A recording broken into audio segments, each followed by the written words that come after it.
Hey, this is Andy. Hi, this is Fran. Hi, this is Dougie. Hi, this is Neil. And we are Travis, and we'd like to say thanks for listening to us on Music News.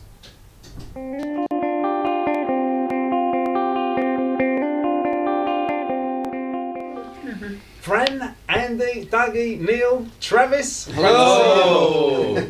You just been here at HMV, playing new songs from the album, 8th album, Everything at Once. Feeling excited? We are. We're teetering on the edge of just collapsing because we were out last night wetting the baby's head. Yeah. Yes, it's been brilliant. Actually, it's been a very busy little time just around the album coming out, and it's been very exciting and doing lots of things like the one show. All this radio stuff, and today was great. Today was a lot of fun. It was so cool. Really Yeah, nice. good. Where did you end up last night then? No, in a In pub. town. Let's just say we drank quite a lot of stuff, alcohol, and I had to get up really early today. I saw you on TV this morning as well. Actually, you're looking good. We all wouldn't saw have it on noticed. television this morning. Yeah, I know. We all watched it. It was nice. The ironic thing is they brought out like wine and stuff. Yeah. And I was like, what? Hair of the dog, that's what you need. Yeah. Anyway, everything at once. What is it's all about? It's about 30 minutes. 33. Yeah. 33 Yeah. minutes long. We've got 10 tracks, and they're all songs written from below the neck. Great. And so that's from your heart, I take it. Well, it's no, it's not. It's literally from below the neck. Because like if it's above the neck, because a lot of music that exists, because it's a music business, exists for commerce. You know, it's like sell records, and of course we're here because we're promoting to sell records. But it's like that's an after the fact thing with us. We generally all the songs, like 100%, I would say all the songs you write to someone, or they exist for a reason, not this, not so it's below the neck. Yeah. That's a good explanation. Recorded at Hansaton Studios Berlin, where Bowie recorded Heroes, Iggy Pop, Last for Life, fantastic album. Does it have a sort of special vibe in there then? Yeah, Yeah. absolutely. It's a very singular place. It's like no other studio in the world. Well, certainly not that we've been in. It's got this really peculiar atmosphere. It's dark and kind of slightly oppressive and slightly odd, and but it's really creative as well. It has this really unusual feel to it. And there's not many places like it, nowhere like it, but there's maybe similarities with Ocean Way or something in Los Angeles, where you can feel the history is seeped into the walls, and there's kind of ghosts there, there's spirit to it. Yeah, and you recorded it in sort of just as you're on stage there, saying in 3-week slots then? Yeah. Is that real manageable? 4 3-week slots then? Three weeks. It's not so much the slows, it's having time in between to sort of listen to it and make sure it's not shit, It was fairly reminiscent of when we did The Man Who, because we did a similar kind of thing where we wrote right away and then go in and record, and then there'd be a couple of months break for more writing and more listening and reflection on what you'd done, and then go in and record again, and then we kept doing that, and this was done in a similar way, and it's quite nice to have that time and that space to kind of work out what you're actually doing. Absolutely, it sounds like a very sensible way of recording, to be honest. I mean, you've got Travis is typified by sort of great melodies. Where does sort of the inspiration come from?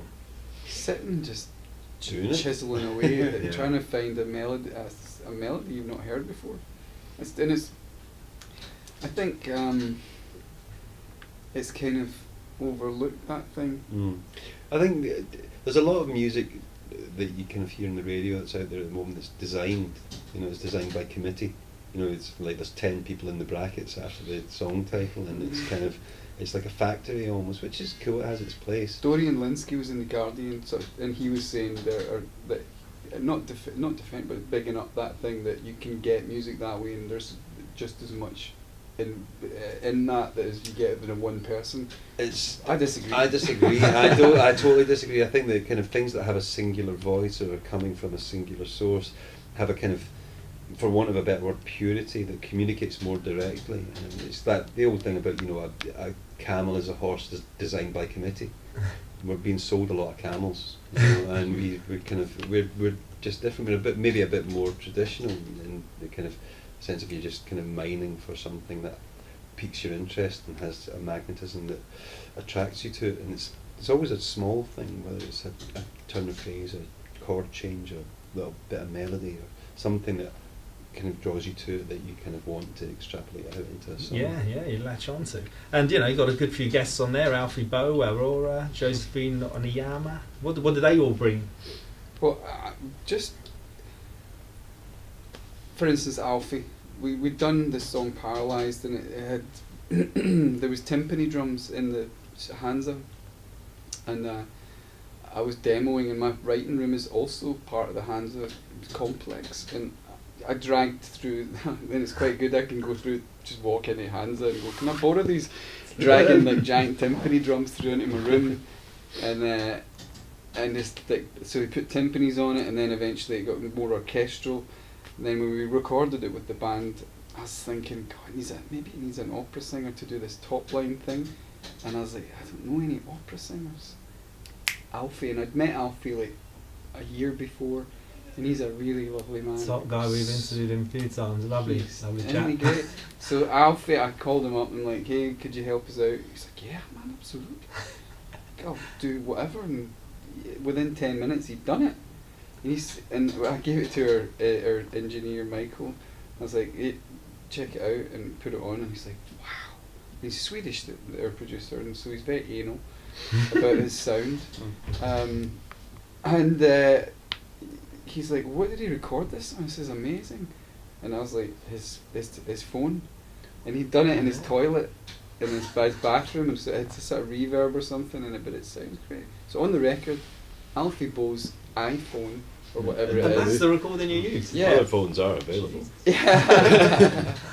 Yeah. Well, that's pretty special. And Josephine, she's a great, I think she's the best singer in the country that just hasn't found the song yet for her voice. Yeah. Although she's got brilliant songs.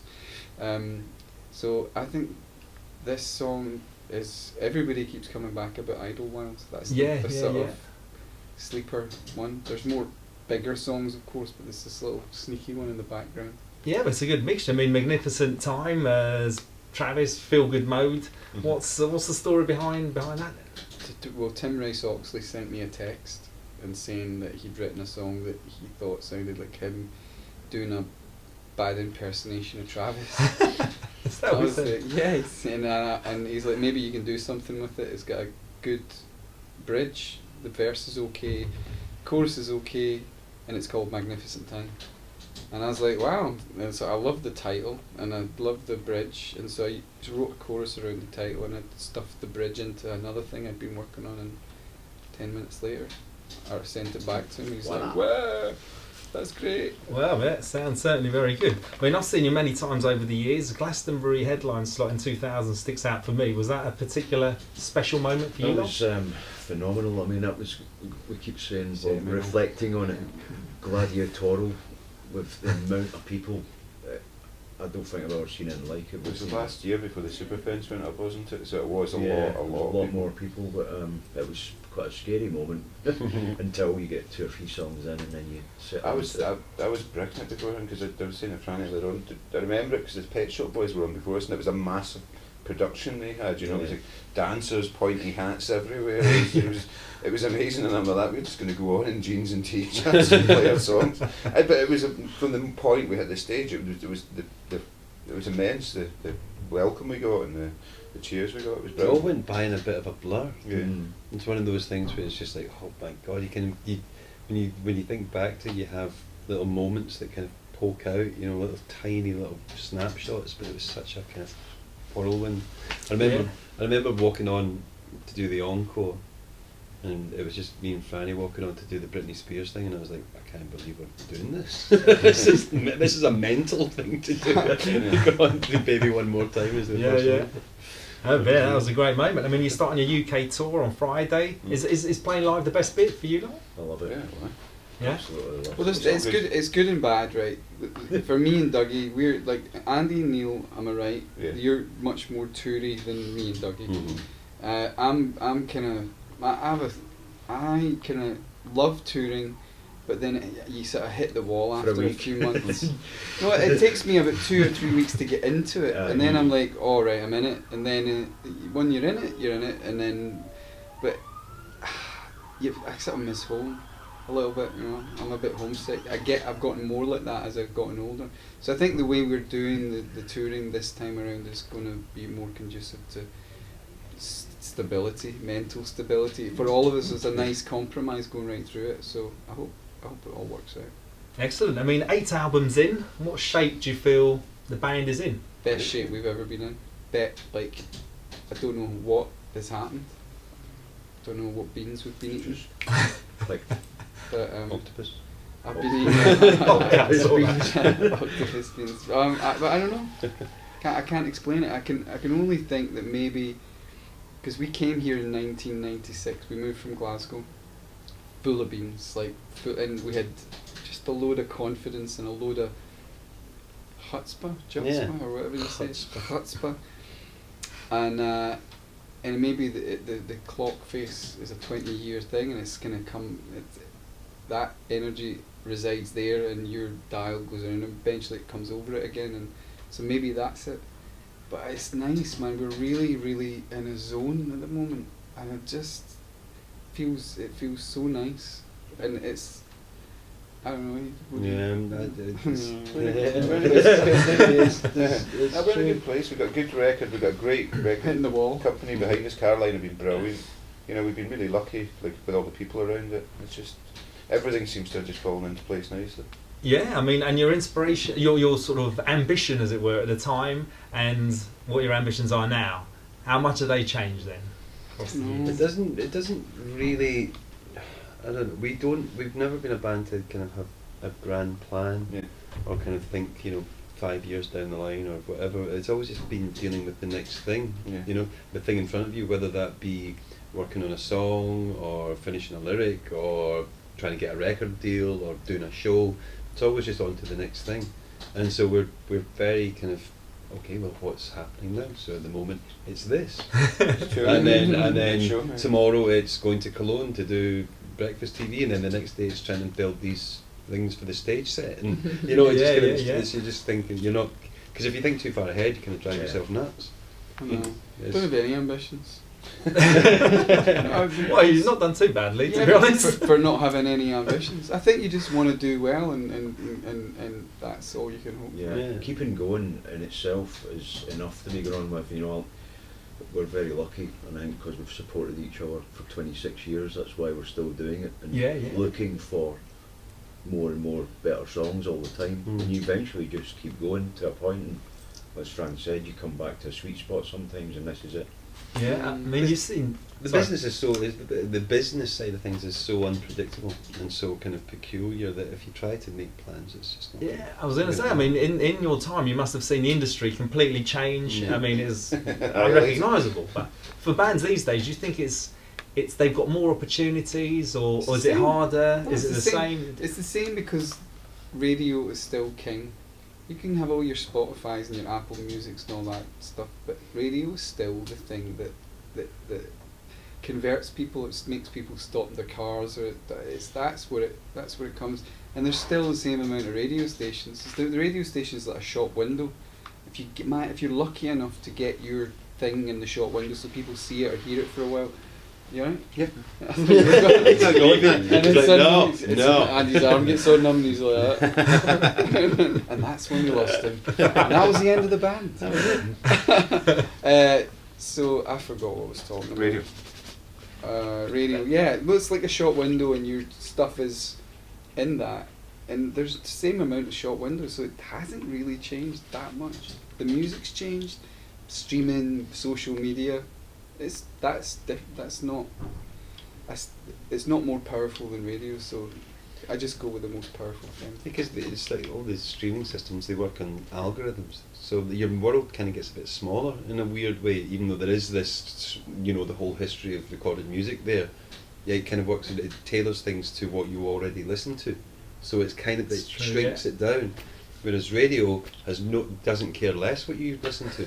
So it's kind of, it's given to you. It's just, and you will hear things that you wouldn't otherwise hear. Yeah.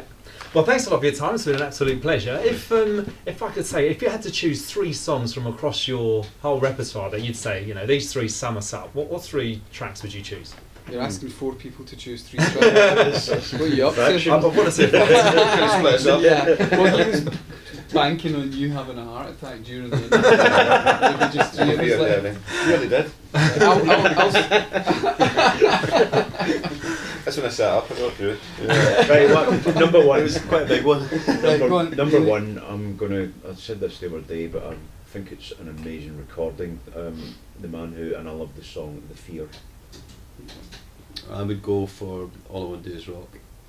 I think it was the first song that we played together live in a rehearsal room above the Horseshoe Bar, and that was kind of the moment that kind of condensed or crystallised into something. I concur. Yeah. Happy. Excellent. Thank you very much for your time. And anything else you'd like to say to Music News watchers? Oh no, just thanks. Thanks for watching. Thanks for watching. We hope we've been interesting. We don't know what we've just said. Yeah.